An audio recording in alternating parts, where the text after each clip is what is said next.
86வது அதிகாரம் கர்த்தர் உள்ளத்தில் வைத்த ஒரு காரியம். சங்கீதம் 86 5வது வசனத்தை வாசி. ஆண்டவரே நல்லவரும் மன்னிக்கிறவரும் உம்மை நோக்கி கூப்பிடுகிற யாவரும் மேலும் கிருபை மிகுந்தவருமாய் இருக்கு. அல்லேலூயா. இந்த வார்த்தையே என்ன அப்படின்னா, நீ நல்லவர். அல்லேலூயா. நீ நல்லவர். அல்லேலூயா. செபித்துக் கொண்டிருக்கிற வேளையில அப்படியே அப்படியே செபித்துக் கொண்டிருக்கும் போது அப்படியே தேவன் செய்த காரியத்தெல்லாம் நினைத்துக் கொண்டிருக்கும் போது தேவன் இந்த வார்த்தை கொடுத்தார், நான் நல்லவராக இருக்கிறேன். அல்லேலூயா. அவர் எப்படி நல்லவராக இருக்கிறாரா? நேற்றும் என்றும் மாறாதவர். அவர் எப்படிப்பட்டவர்? என்றும் மாறாதவர். நல்லவர். அவர் என்ன செய்வார்? நன்மை மட்டுமே செய்கிறார். அவருக்கு என்ன செய்யாது? நன்மை செய்யாம இருக்க தெரியாது. சொல்லுவாங்க, பொய் சொல்ல தெரியாது. இவனுக்கு ஏதாச்சும் வஞ்சகம் பண்ண தெரியாது, துரோகம் பண்ண தெரியாது, ஏமாத்த தெரியாது. அவருக்கு ஒன்னே ஒண்ணு தெரியும், மன்னிக்கிறவரும் நன்மை செய்கிறவர். அல்லேலூயா. ஒரு வார்த்தை நல்லவன் யார் சொல்ல முடியும்? நான் நல்லவன் உலகத்தை யாரா சொல்ல முடியுமா? யாரும் சொல்ல முடியாது. ஆனா அவர் சொல்ற, தாவீது சொல்கிறாரு, அவர் நல்லவர். அல்லேலூயா. ஏன் தாவீதுக்கு அவர் நல்லவரா சொன்னார்?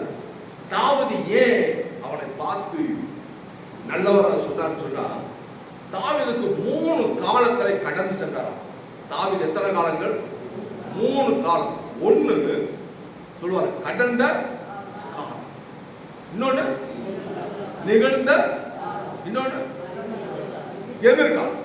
இந்த 3 காலத்தை பத்தி தாவீது அருமையா இந்த இடத்துல சொல்கிறார். எப்படி சொல்கிறாருமா, அவரு கடந்த காலம் எப்படி இருக்குது, தேவன் என்னை எப்படிப்பட்டவரா இருக்கிறாரு?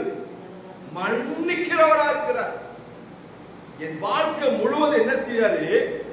மன்னிக்கிறாரு. தாவீது எப்படி தெரியுங்களா? நல்ல ஒரு மேய்ப்பனுக்குள்ள அடையாளம்.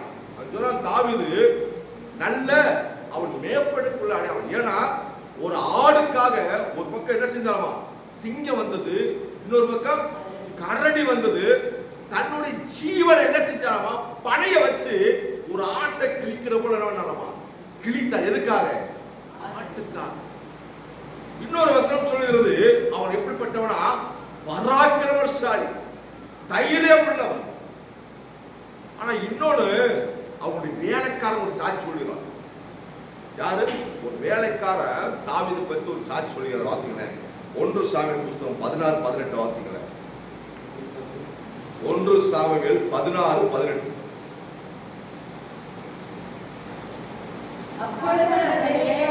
அப்பொழுது வேலைக்காரன் ஒருவன்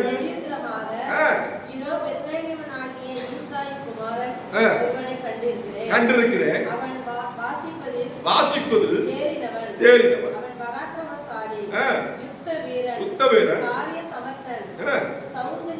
சௌந்தரியம் உள்ளவன். கர்த்தர் அவனோட இருக்கிறார். அவனுக்கு பேர் எத்தனை பேர் பாருங்க.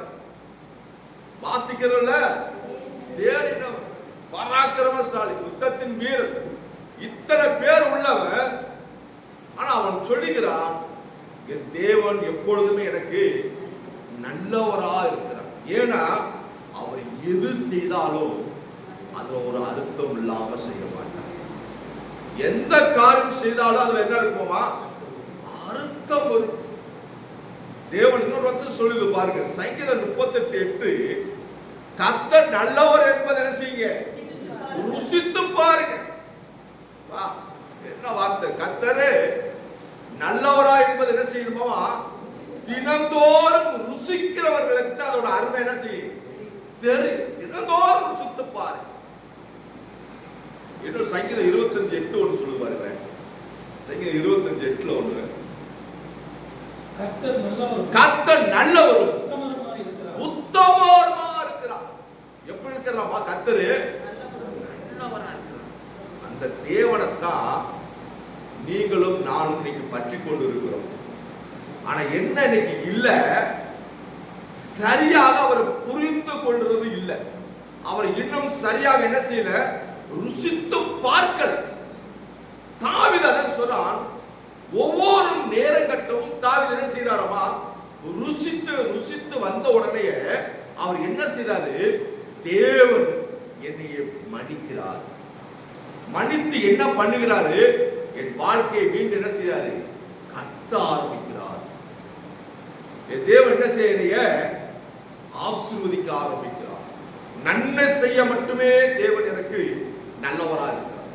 இன்னைக்கு ஆண்டவர் நம்முடைய இந்த மாதத்துல நல்லவரா இருந்து நம்முடைய வாழ்க்கையில் நன்மை மட்டுமே வாழ்க்கையில உங்க வாழ்க்கையை செய்ய போறோம். எப்படி தாவீது சொல்றாரு தெரியுமா, துன்ப நேரத்திலும் அவர் நல்லவர், இன்ப நேரத்திலும் அவர் நல்லவர். ஹல்லேலூயா.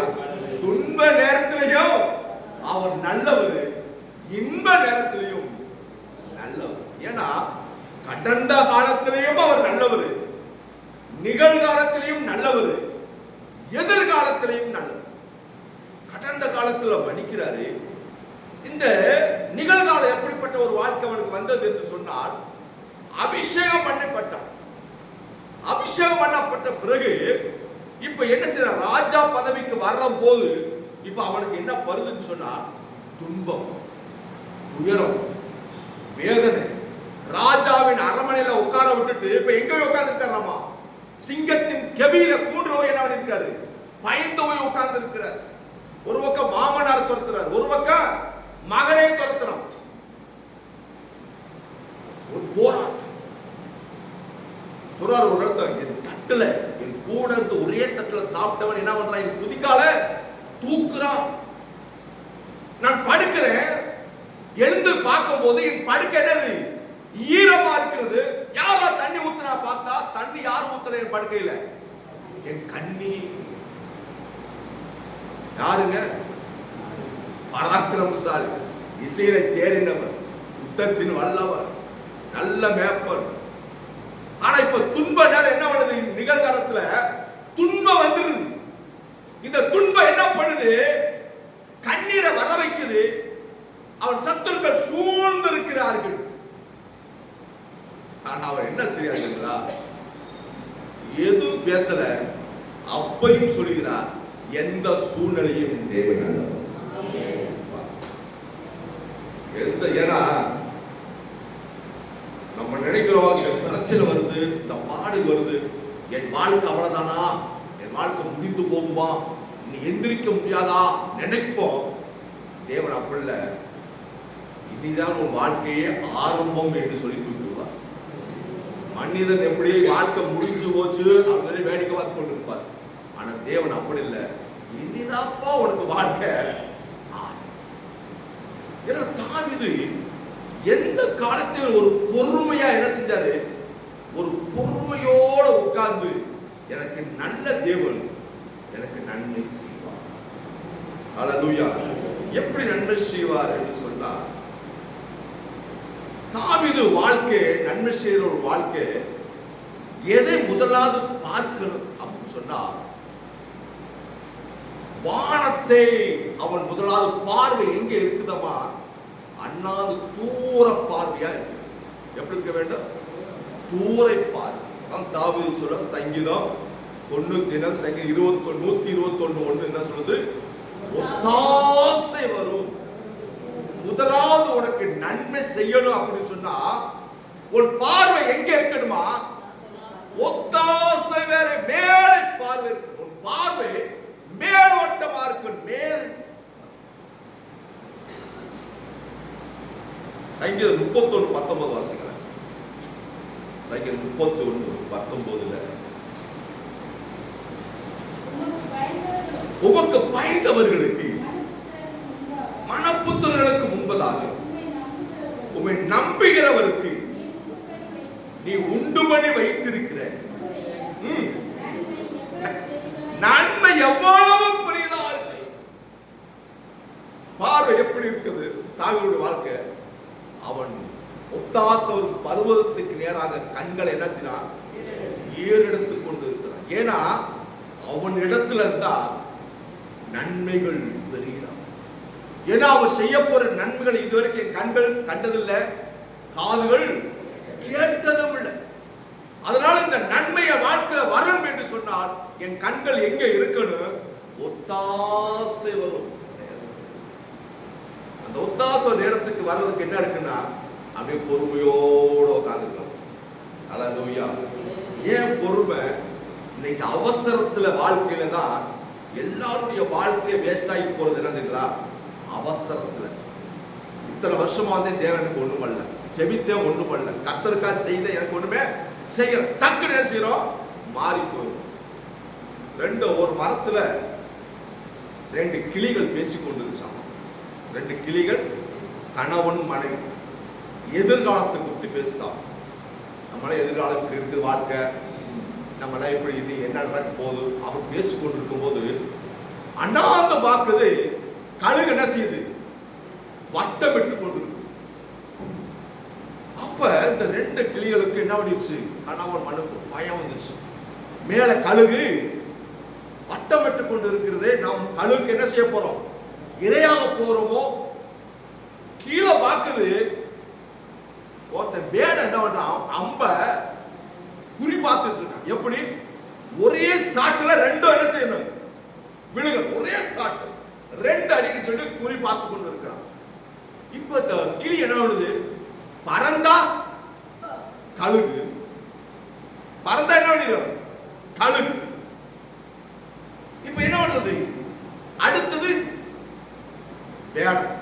இப்ப கழுகுக்கு இரையாகிறோமா, வேடனுக்கு இரையாகிறதா? அப்படி சொல்லும் போது இந்த 2ம் ஒரு காரியத்தை சொல்லிச்சான். நாம் கழுகு இடத்திலேயே நம் வாழ்க்கையை ஒப்பு கொடுக்க கூடாது, வேடனுடைய கரத்திலேயே ஒப்பு கொடுக்க கூடாது, பிசாசின் கரத்தில் நம்முடைய வாழ்க்கையை ஒப்பு கொடுத்துட கூடாது, சத்துருக்கள் மனிதனுடைய கைகளை நம் வாழ்க்கையை செய்யக்கூடாது, ஒப்பு கொடுத்துட கூடாது. என்ன செய்வோம்னா, என்ன நடந்தாலும் பரவாயில்லை, ஒரு நிமிஷம் நம்ம ஜெபம் பண்ணி வானத்தையும் பூமியும் படைத்தவரிடத்தில் நம்ம ஒப்பு கொடுப்போம், அமைதியா இருப்போம், என்ன நடக்குதுப்பா என்று சொல்லி இந்த 2ம் ஆண்டவரே எங்களுடைய வாழ்க்கையிலே உம்முடைய கரத்துல நாங்கள் ஒப்பு கொடுக்கிறோம் சொல்லி அந்த பொறுமையா அமர்ந்ததாம். அம்பு எங்க போறா, திடீர்னு ஒரு எறும்பு வந்து வேறனுடைய காலை அடிச்சு. ஒரு எறும்பு வேறனுடைய காலை கடிச்ச உடனே இந்த அம்பு என்ன பண்ணிச்சு? திசை மாறி கழுகு மேல போய் போயிடுச்சு. கழுகு மேல ஏன்? அந்த பொறுமை தேவன் சகலத்தின் நன்மையாக மாற்றும். இன்னைக்கு அவசரத்தினாலதான் திசை மாறி போய் கொண்டிருக்கு தாவீதுடைய வாழ்க்கை. ஏன்? கடந்த காலத்திலையும் நிகழ்காலத்திலையும் எதிர்காலத்திலையும் என் தேவன் எனக்கு நல்லவராய் இருக்கிறார் என்று சொன்ன ஒரே காரணம் என்னன்னா பொறுமை. கர்த்தர் எனக்காக யாவற்றையும் அவர் செய்து முடிப்பார், முடித்துக் கொண்டே இருப்பார். ஒருபோதும் என்னைய சிங்கக்குட்டிகள் தாழ்ச்சி அடையும் பற்றிய கிடக்கும். கர்த்தரை தேடுவதற்கு ஒரு நன்மை என்ன செய்ய?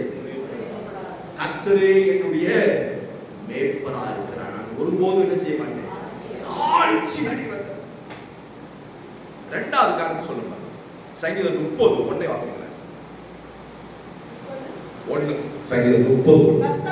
கர்த்தாவே என் சத்துருக்கள் என்னை மேற்கொண்டு மகிழவிட்டாமல் நீர் என்னை கை தூக்கி எடுத்தபடியால் நான் உம்மை போற்றுவேன். வசனம் வார்த்தை இன்னொரு வசனம் 3வது வசனம் வாசிக்கிறேன். கர்த்தாவே என் ஆத்துமாவை பாதாளத்தில் இருந்து ஏற பண்ணி குழியில இறங்காதபடி உயிரோட காட்டி. கடந்த காலம் தேவன் என்ன செய்யற மன்னிக்கிறாரு, நிகழ்காலத்தில் என்ன செய்யறோமா எத்தனையோ போராட்ட மத்தியிலே நம்ம விழுந்தாலும் அவர் நம்மை தூக்கி எடுக்கிற தேவனாக இருக்கிறார். அல்லேலூயா. நிகழ்காலத்துல மனுஷர் கடந்த காலத்துல மனுஷி ஏற்றுக்கொண்டு வந்துட்டோம். ஆனா நிகழ்காலத்துல சில போராட்டம், சில பிரச்சனைகள், சில பாடுகள் நிமித்தம் சறுக்குது. ஆனா சறுக்கிற உடனே என்ன செய்யுது? முடிஞ்சோன்னு நினைக்கிறோம். தேவன் என்ன செய்யறாரு? முடியல, நான் உங்க உயிரோட காக்க போறோம். வசனம் சொல்லுவாருங்களே, அது அருமையான ஒரு வசனம். 11 வாசிங்க. என் புலம்பலை ஆனந்த களிப்பாக மாறப்படி மகிமை அமர்ந்திராமல் உம்மை கீர்த்தனம் பண்ணும்படி நீ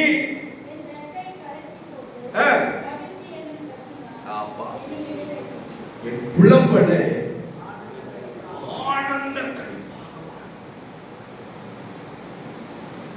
எது நிகழ்காலம் எப்படின்னா, எந்த போராட்டம், எந்த பிரச்சனை வந்தாலும் சரி, தேவனுடைய சமூகத்துல நீங்க அவரை நோக்கி கூப்பிடுவேன் சொல்லி பொறுமையாய் இருப்பேன் என்று சொன்னால் உன் வாழ்க்கை எப்படி இருக்குமாமா? எப்படி இருக்கும்? ஆனந்த களிப்பா. அடிக்கிற ஒரு காரியம் சொல்வேன். மனுஷனுடைய வாழ்க்கையில படிக்கட்டு படியில ஏறி விழுந்தா அவன் என்ன செய்வான்? எழுந்து. படியில ஏறி விழுகிறவன் எழுந்திருப்பான். மடியில விழுகிறவன் எழுந்திருக்க மாட்டான். புரிச அர்த்தம் புரிசுறவங்களுக்கு புரிஞ்சது? யாருக்கு புரிஞ்சதா? என்னது புரியலையா? படி மேல ஏறு, விழு, நீ என்ன செய்வ? எழுந்திருப்பாய். மடியில விழு. மடியில என்ன? பெண். மடிங்கிறது என்னது? பெண். அது மேலே விழுந்தவன் ஒருவனும் விழுந்திருப்பான். வாழ்க்கையில் அதுதான் கடவுளுக்கு. வாழ்க்கையில இவன் தாவீது விழுந்தான். ஆனா ஒரு சேப் என்ன செய்யணுமா? தேவ சமூகத்துல தன்னுடைய வாழ்க்கையை அர்ப்பணித்தான். ஆனா அர்ப்பணித்து விட்டு ஆண்டவர் சொல்லிட்டாரு, ஓ மனுஷர். ஆனா அதுக்கு ஒரு பரிதி பலனை வாழ்நாள் முழுவதும் அது சந்திச்சு கொண்டே இருந்தான். அதோட பிரச்சனைகளை வாழ்நாள் முழுவதும் மனுஷர். ஆனா அதோட காரியத்தை தேவன் தாவீதை சந்திச்சு கொண்டே இருந்தான். அதனால நம்முடைய வாழ்க்கையில ஆவிக்குரிய வாழ்க்கையில் இந்த சூழ்நிலை, ஏதோ ஒரு சூழ்நிலை விழுக செய்யும். ஆனால் தேவன் நம்மளை எழுந்து அல்லேலூயா. அதை இன்றைக்கு சொல்லுகிறார், ஒரு புலம்பலை ஆனந்த களிப்பாக மாறும். கடைசியாக ஒரு காரியத்தை சொல்லியிருக்கிறேன். எதிர்காலம். சங்கீதம் 48:14.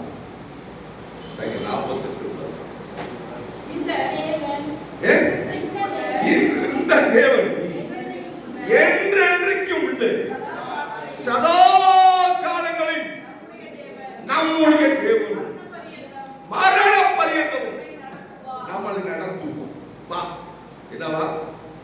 நம்முடைய தேவன் சதா காலங்களில் நம்முடைய தேவன் எப்படி நடத்துவார்? மரண பரியந்தம். இதான் எதிர்காலம். கடந்த காலம் மன்னிப்பு, நிகழ்காலத்தில் பிரச்சனைகள் மத்தியில் இருக்கிற போதும் உன் புலம்பலை ஆனந்த களிப்பாக மாறப்படுவார். எதிர்காலம் எப்படிமா? கடைசி மரண பரியந்தமும் தேவனோடவே